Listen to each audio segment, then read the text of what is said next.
Hey, so wanted to do this video today on sort of getting work as an SEO consultant or as a freelancer and really what the best ways are to get started. I suppose there isn't a definitive best way. What's worked for myself and other freelancers might not work, or you might find that one opportunity is better than another. But I just sort of wanted to summarize some of the things that worked for me over the past couple of years, and hopefully help out anyone who's looking to get started, whether that's like freelancing on the side or looking to transition into sort of a full-time SEO consultancy role. So it won't be a super long video, but hopefully I can help someone out if they're starting out. Um, I think the first and the best way really of getting work is referrals. So whether that's from people that you've worked with in the past, or it could be clients who refer you. So especially if you're sort of offering them a bit of commission for successful referrals, gives them a little bit of an incentive then to refer you. They probably were going to refer you anyway, but they've got that added element of, okay, it's basically a bit of free money for them that they wouldn't have otherwise had, and they were going to refer you in the first place. So that's quite a good one. So when you're starting off in projects or something's going quite well with a client, just to let them know, if someone asks you about SEO and you're going to refer me anyway, just to let you know, you get a 10% commission for successful referrals, or whatever it might be. The next one is knowledge sharing across social media. So I suppose that depends the type of social media that you're going to use with the area of freelancing that you're doing.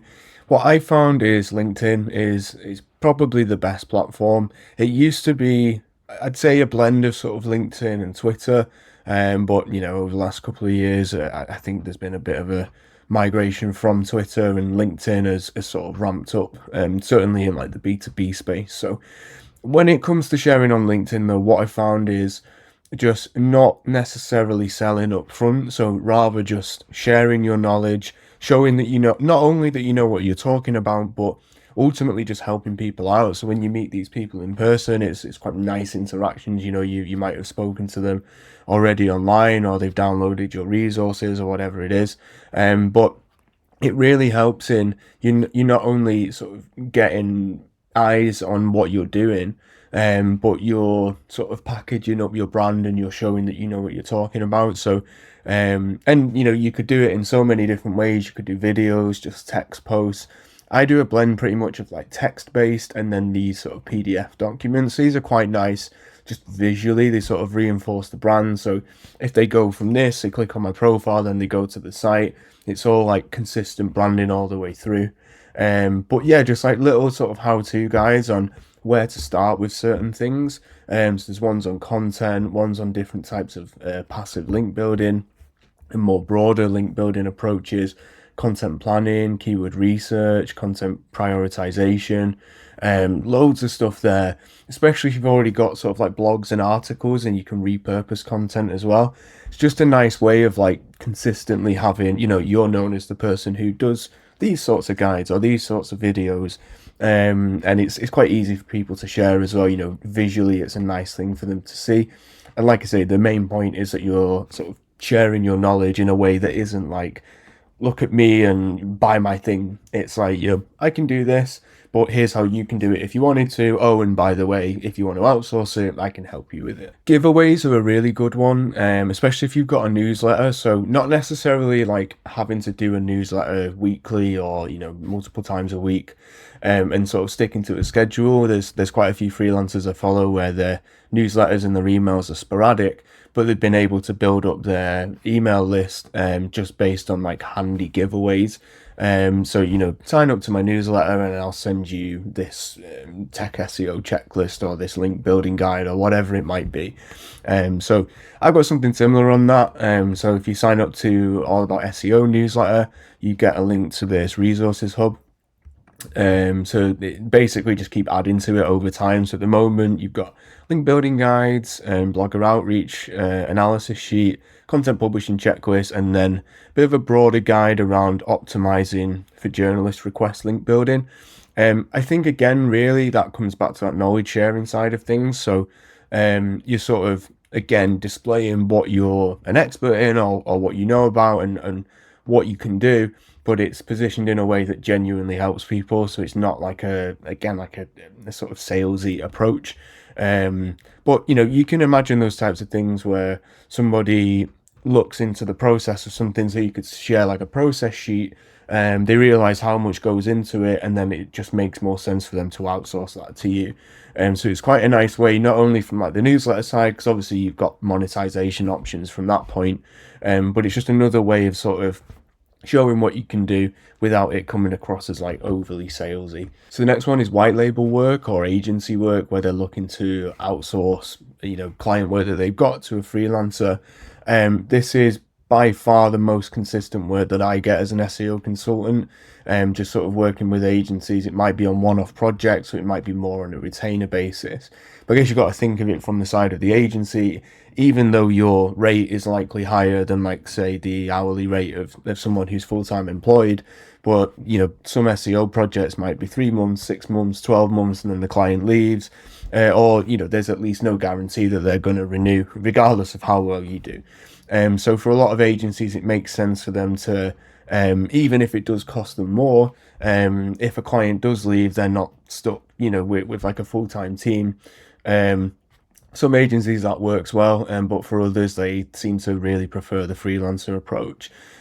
So, whether that's you sort of actively approaching agencies, or again, think of where these agency owners hang out. That's why something like LinkedIn is so important, because you're sort of reaching those heads of agencies, business owners who are on there looking for marketing advice. So you never really know who is on there, and there are all those options. So, from your side as an SEO consultant or as a freelancer, the work is largely the same, whether you're signing a non-disclosure agreement with an agency and you're just getting to work through a certain amount of time each month on a set amount of tasks, or if it's client side, the work itself will likely be very similar, especially if you're working in similar niches across different clients. So in terms of where you can find these opportunities, I suppose, one, there is that sort of passive element of they see what you're doing on socials and they'll reach out to you. But I think also, like, just reaching out to agencies who, what I did was, it was development agencies, so local development agencies, and just reaching out to them, whether they said they offered SEO. So if they did, just letting them know that I was available as a freelancer, if they needed an extra pair of hands. But if they didn't offer SEO, reaching out to them to say, when you build a site for a client, and if they happen to ask about SEO and you don't do it, and, chances are, build a brand new site for a client, there's no traffic coming in, they're going to start to wonder about digital marketing in general. So this is going back to that referral and the commission element of, if you want to refer to a freelancer or a consultant, I'd be happy to give you X amount of commission. And it makes total sense for them, because it was otherwise an inquiry that, they were just going to say, no, we don't do SEO, or we don't do PPC, or whatever the discipline is. So it just makes it easy for them to pass it on. And again, it's like a bit of commission that they otherwise wouldn't have had. I took it one step further as well, so I created a white label agency alongside the consultancy work. So completewhitelabel.com. This is more of like a productized side of things. So for agencies who reach out and they want that freelance support, I've got like that side. But then also, if they wanted just one-off things each month, which is typically around link building, so whether it was like a digital PR package, or they wanted blogger outreach with pre-approval, or they just wanted an audit and then their team were going to go and run with it past that point, they have the option to sort of order singular services rather than like with a set day rate and having to stick to an amount of time each month.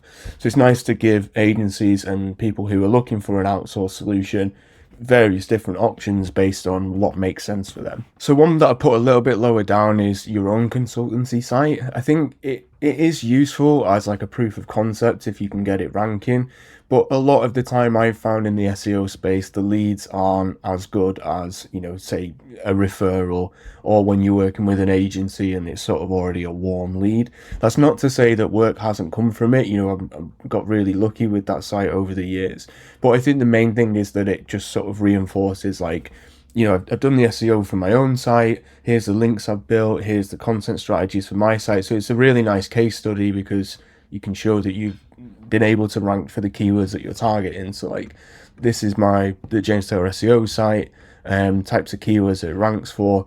So like, as a proof of concept, it's just a nice thing to sort of say, I've done this for my site, and here's how I could approach it for yours. But it's not necessarily, you might think that there's tons of leads flooding in for these sorts of things, and it's sometimes not the case. So I wouldn't sort of put all your eggs in one basket when it comes to just ranking your own site, but I think it can be quite helpful, and there are certainly some good leads that come off the back of it. And then the final one, I guess I've already touched on it really with the white label and the agency side, but niching down and productizing a service. So you can, absolutely, like I do, like a broader freelance SEO site or SEO consultancy site, but then I also have like the complete white label side where there is that productized offer. So I think if there's a certain area that you're like leaning into as a freelancer or as a consultant, even if you run it alongside like your broader offering, it's really nice from a sales perspective as well to just be able to say, if you, I do broader freelance SEO, I do broader SEO consultancy, but I'm really good at keyword research specifically, or content planning, or this type of link building or auditing. So if you did just want that from me, and that's, like the main thing that you'll see me talk about on socials, you can just buy it here as a productized element of SEO. But also I'm on hand if you wanted help with like broader strategy and like, on a retainer basis. So yeah, hopefully that helped in terms of like some ideas on how you can get started from the freelance side.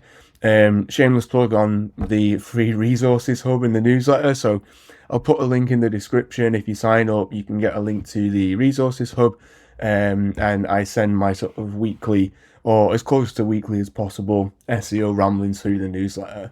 If you like these sorts of videos or a little bit different, drop me a comment, let me know. And if I don't hear from you, I'll see you in the next video.